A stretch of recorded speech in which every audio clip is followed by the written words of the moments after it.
embargo never existed, the United States wouldn't be doing any business or cooperating in any way with Cuba due to legal, economic, and political reasons.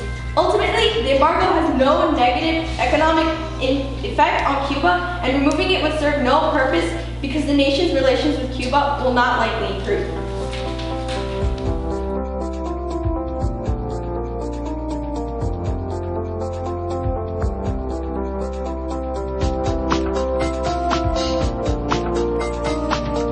They may have the best health and education, however they're lacking more medications that they are needing.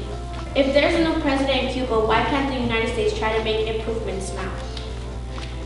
With the Castro regime, they decided that they didn't want to do anything with us. That's why the embargo was put in the first place.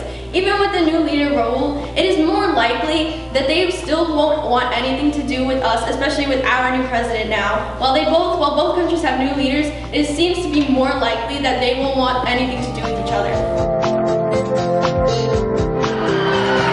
I'm Congresswoman Grace Mann.